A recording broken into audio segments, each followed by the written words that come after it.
Shalom salam podcast Eksposisi M116. Apakah kita perlu mengakui dosa kita kepada orang-orang yang terhadap mereka kita berbuat dosa?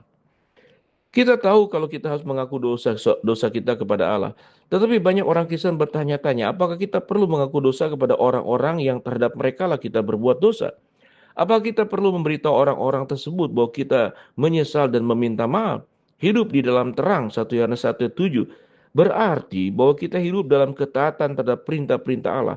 Dalam ayat yang sama kita memiliki referensi mengenai pengampunan melalui Kristus dan persekutuan seseorang dengan yang lain. Jadi ada keterkaitan antara memiliki latar belakang yang baik dengan hubungan kita dengan orang lain.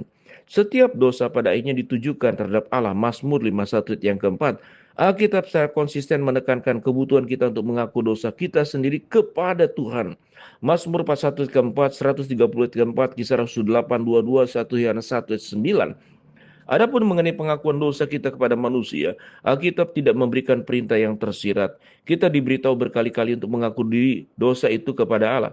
Satu-satunya perintah untuk mengaku dosa kepada sesama lain adalah dalam konteks penatua gereja yang berdoa atas nama orang sakit, Yakobus 5 yang ke-16.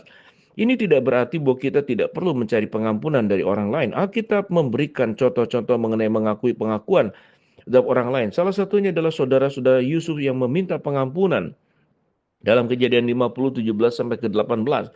Dan pengakuan dari manusia ke manusia tersirat dalam ayat-ayat seperti Lukas 17 ayat 3 sampai 4, Efesus 4 ayat 32, Kolose 3:13. Prinsip-prinsip mengenai pengampunan tampaknya adalah sebagai berikut. Satu, kita harus meminta pengampunan dari Allah untuk setiap dosa. Dia menginginkan kebenaran dalam batin. Mazmur 51 ayat yang ke-6, 51 ayat yang ke-6, 2. Jika hubungan kita dengan Allah adalah hubungan yang benar, maka hubungan kita dengan orang lain pun akan sejalan. Kita akan memperlakukan orang lain dengan penuh belas kasihan, keadilan, dan kejujuran. Mazmur 15.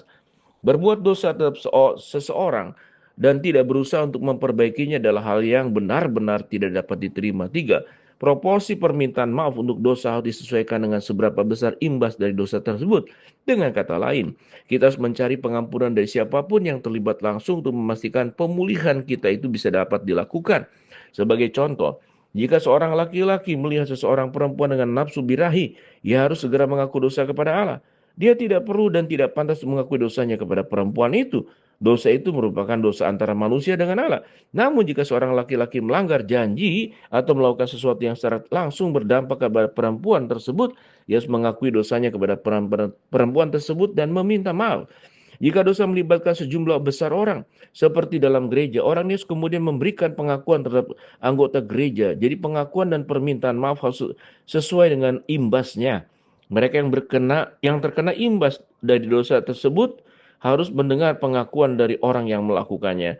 Meskipun pengampunan dari Allah tidak tergantung pada pengakuan dosa kita kepada orang lain dan atau apakah mereka memaafkan kita.